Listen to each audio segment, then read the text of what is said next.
If you're sitting on cash in a regular savings account right now, I need to show you something uncomfortable. Your money is losing value every single day, and it's happening so slowly you probably haven't even noticed. I discovered this the hard way when I realized my savings account earning 0.1% interest was actually making me poorer while inflation was running at 3%. That $5,000 I worked so hard to save was losing buying power faster than it was earning interest. I was running backward on a treadmill. In this video, I'm walking you through the exact strategy I used to turn this around. Nothing complicated, no Wall Street wizardry required, just two low-cost funds that finally put my money to work. But first, the important part. This information is for educational purposes only and shouldn't be considered financial advice. Everyone's situation is different, so do your own research and consider talking with a qualified financial advisor before making investment decisions. This invisible force that's eating away at our savings is called inflation, the rate at which prices rise while our money's buying power declines. As of January 2026, the annual US inflation rate is 3%. Here's what that means in real terms. Say you've got $10,000 in a traditional savings account earning 0.1% APY. After a year, you've earned $10 in interest. But if inflation ran at 3%, the purchasing power of your money dropped by $300. You got poorer by $290, even though your account balance went up. This is the trap millions of Americans fall into. We're taught to save money, but nobody teaches us that just saving isn't enough anymore. Your savings account is a leaky bucket, and the higher inflation gets, the faster it drains. In today's environment, you have to make your money work for you through investing. If you've moved money into a high-yield savings account or CD, that's smart. High-yield savings accounts can offer between 4 and 5% APY as of January 2026, which crushes traditional accounts. These are perfect for emergency funds, money you need to access quickly without risk. Here's the catch though. These rates are variable and tied to Federal Reserve policy. When the Fed eventually cuts rates, your HYSA interest drops right along with it. We've seen this cycle repeatedly throughout history. Don't get me wrong, I keep my 3 to 6 month emergency fund in a HYSA for stability and quick access. But these accounts aren't the engine for long-term wealth building. You're treading water, not swimming forward. To truly outpace inflation over decades, you need something with more horsepower. This is where everything changed for me. Exchange-traded funds, or ETFs. The concept is shockingly simple. Think of an ETF as a basket holding tiny pieces of hundreds or thousands of different company stocks. Buy one share of an ETF and you instantly own a slice of every company in that basket. Now, let me be clear. Unlike a savings account, ETF values go up and down. There will be days, weeks, even years where your balance is lower than what you put in. That's how markets work.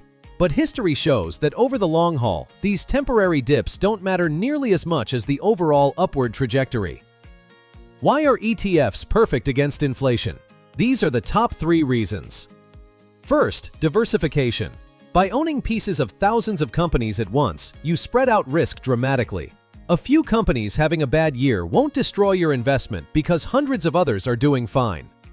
Second, incredibly low costs. Most broad market ETFs are passively managed. They simply track a market index automatically instead of paying expensive analysts. The fees are rock bottom, as low as 0.03%. That's $3 per year on every $10,000 invested, compared to actively managed funds charging $100 or more. Third, proven historical performance. Past performance never guarantees future results, but the S&P 500 has delivered average inflation-adjusted returns of around 7% annually going back nearly a century. While savings accounts lost ground and HYSAs barely kept pace, broad stock market investments historically generated real, inflation-beating growth year after year. I'm going to share the exact 2 ETFs I built my portfolio around. These are workhorses that give me ownership in thousands of companies worldwide for absurdly low cost. My goal was simple, diversified, and cheap. I didn't want to research individual stocks or time the market. I wanted to set it, forget it, and let time do the heavy lifting.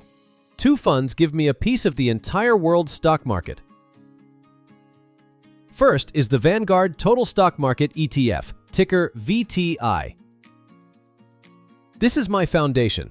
VTI gives me ownership in the entire US stock market, around 3,700 companies, from Apple and Microsoft down to small businesses you've never heard of.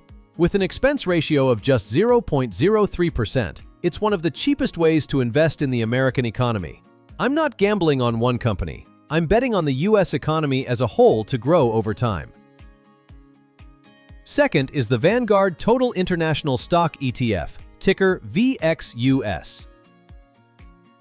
This fund is the international companion to VTI. It invests in thousands of stocks from developed and emerging markets outside the United States, Japan, the UK, Canada, Germany, China, and beyond. This adds massive diversification. If the US market has a slow decade, global growth helps pick up the slack. The expense ratio is just 0.05%. By combining VTI and VXUS, I own a piece of thousands of companies across the globe for almost no cost. This isn't about getting rich quick. It's about systematically capturing global economic growth to beat inflation over the long run. Quick pause. If this makes sense and you want more straightforward content cutting through the noise, hit that subscribe button. It's free and tells YouTube you want more videos like this. Buying your first ETF is easier than setting up social media. Here's the 3-step process. Step 1. Open a brokerage account. Companies like Vanguard, Fidelity, and Charles Schwab make this simple. About 15 minutes online. You'll fill out basic info and you're in. Step 2. Fund your account. Link your bank account and transfer money over, just like moving from checking to savings.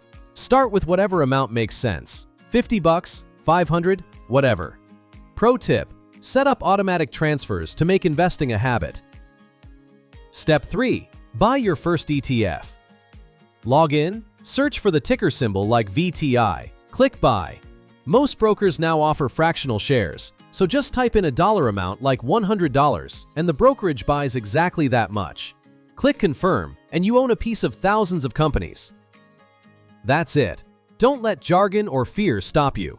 You can do this in the time it takes to watch this video. Here's where most people fail, and it has nothing to do with picking the wrong funds. It's all about how you react when things get uncomfortable. Your investments will fluctuate. Some days up, some days down. There will be years when your balance is lower than what you put in. When you see red, your brain screams to sell everything. This is where people lose. They panic, sell at the bottom, and lock in losses permanently. When the market recovers, they're on the sidelines watching everyone else grow. The key is thinking in decades, not days. We're not day trading. We're investing for 10, 20, 40 years from now. History shows the market goes through cycles, drops, recovers, grows, drops again. But the overall long-term trend is unmistakably upward. Your job is consistency. Keep adding money regularly, whether markets are soaring or crashing. This is dollar cost averaging. You automatically buy more shares when prices are low, fewer when high. You're not timing the market, you're showing up consistently and letting math work in your favor. I've been through multiple downturns. The investors who sleep well at night set up automatic investments and get on with their lives, trusting time and consistency to do the heavy lifting. Embrace the long game, ignore daily headlines, trust the process. That moment when I realized my savings account was making me poorer was the wake-up call I needed. It forced me to find a real solution to inflation. For me, that solution was 2 globally diversified, low-cost ETFs, VTI and VXUS. This isn't about chasing hot stocks or complicated strategies. It's a systematic way to protect purchasing power and participate in long-term global economic growth. It's about finally making your money work for you. The beauty is its simplicity. 2 funds, automatic investing, long-term thinking. That's the whole game. If you're ready to take your first step, I've put links to Vanguard, Fidelity, and Charles Schwab in the description. And if you want to see how to build on this foundation for complete long-term wealth building, check out my other videos. Now I want to hear from you. What's been holding you back from investing? Fear of losing money, not knowing where to start, or something else? Drop a comment below. I read every one, and your question might become my next video topic. Thanks for watching, and I'll see you in the next one.